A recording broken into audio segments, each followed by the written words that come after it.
Last class. Yes, yes. Okay, go ahead and open up your math journals. We're going to go into math. On the projector, we're showing fractions. We're going to be talking about composing fractions and understanding fraction parts. So we're going to go ahead and state your learning intention for the day. 1, 2, 3. I am learning how to compose fractions using the numerator to represent the count and the denominator to represent what is being counted. Okay, good. So yesterday, previous knowledge, what we did yesterday was we did fraction vocabulary. So a fraction represents parts of a whole object or a whole set of objects. We're going to focus today more so on your numerator and your denominator, how we put those together to form your fraction or to compose your fraction. Now I need you to stand up. So we're going to put out our fraction marks, and you're going to shake your denominator. Shake your numerator. Shake your denominator. Your numerator. Now, if I'm talking about the numerator, what is the numerator telling me on a fraction? Parts being counted. The parts that are being counted. What is your denominator telling me? Total parts in a whole. The total parts in a whole. Okay, go ahead and sit down. So fractions can be represented in lots of different ways. With food, with objects. If you eat a slice of the cake, you're taking a part of the whole cake, right? When you're eating a pizza, if you eat 2 slices of that pizza, you're eating not just one part, you're eating 2 parts of that pizza, right? Legos, fruit, all different things can be considered fractions or parts of that whole. So, has anybody here ever gone bowling? Yes. Yes? So, think about when you go bowling. You have some pins, right? Yes. You get a ball, and you throw that ball, right? How can that affect your fraction if we're trying to put a fraction together? How does that affect your fraction? It helps, the bowling ball helps build your fraction. Okay, it helps to compose.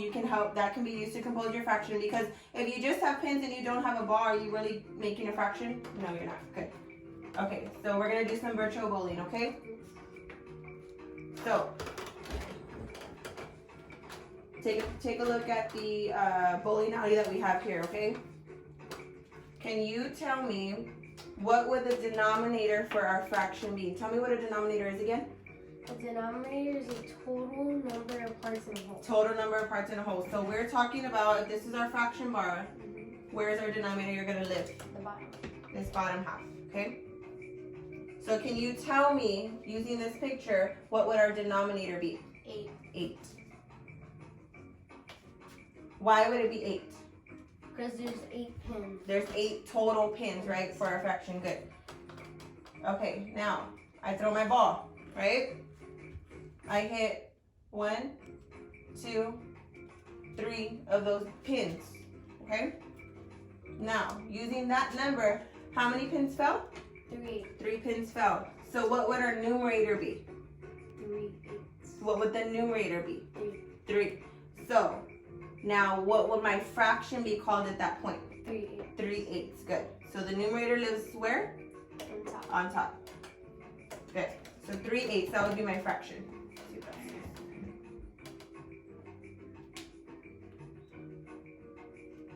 Okay, so now you're going to get into a group activity. So the materials you're going to need is your math group, which is going to be me and you, because this situation where we have to record this at home. You're going to get a worksheet that you have here, and you're going to get 4 rounds to bowl.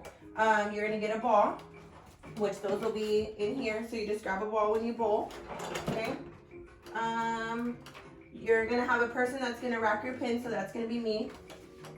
A set of water bottles for your pins, and then your pencil to record your answers. Now the rules. One person's going to rack the pins, which is going to be me, and I'm going to challenge you. So when I set up your pins, you need to pay attention if I put out 8, if I put out 4, and what is that going to affect? The fraction. How? Which part of the fraction? The numerator. If I put out 6 pins instead of 8, how is that going to affect your fraction? It's going to affect the Denominator, because that's your whole, that's all your moving parts. Now each person, you're going to get 4 chances to roll.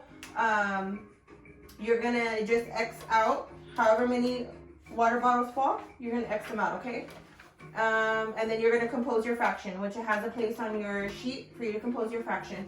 And Dr. Kim, this also has the 6 water bottles, and this would be for the modification for the students that we're modifying for. So that's the other sheet. Go ahead and get your pencil on your sheet. Go ahead and come this way, and you're gonna actually do your bone, okay? Get your ball. Stand all the way back. You're a big boy. And throw your first foot. It's already set up for you. Okay, so we're composing our fraction. You knocked over how many? 3. Okay, so what do you need to do on your sheet? Wait, 3 how many? Hold on. What are we doing first to our water bottles? How many did you knock out? 3. Okay, so X out how many? 3. Okay. How many did you have total? 6. How many water bottles did you have total?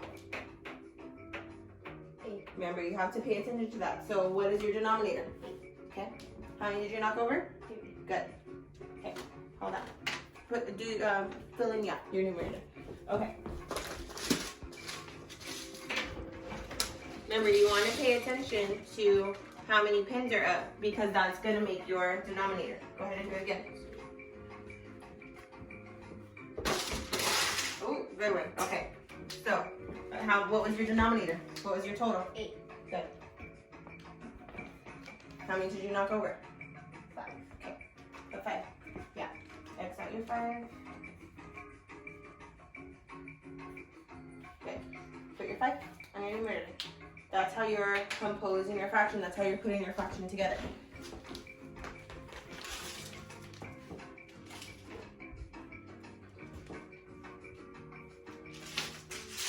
Okay, I'm challenging you now. Pay attention to what your denominator is and then what your numerator is going to be.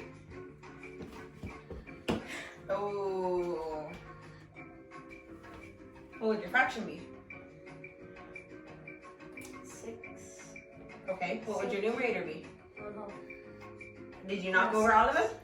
No. Okay, what would your numerator be? 6. Think about it. Did you knock any over? Okay.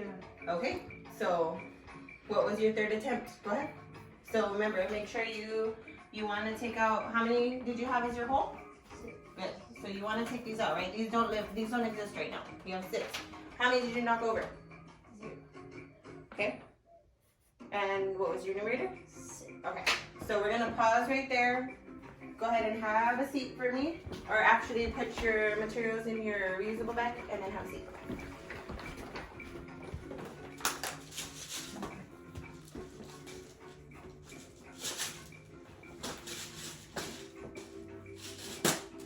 So then come sit down. Okay. So what I want you to do now is I want you to just show me an example of one of the bowls that you did.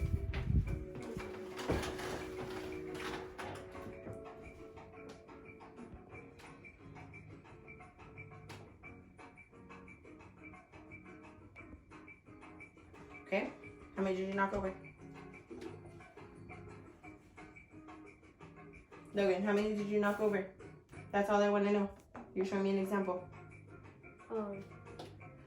X out how many you knocked over.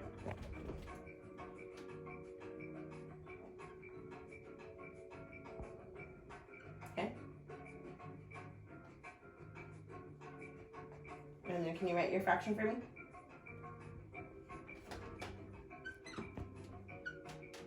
Okay, so now what I want you to think about for tomorrow, where we're gonna pick up, we learned how to compose our fractions today, right? Tomorrow, what I'm gonna want you to think about is each one of these means something, okay? So we're gonna learn how to decompose our fractions. Today we put them together. Tomorrow we're gonna learn what each part means so that we can decompose, okay?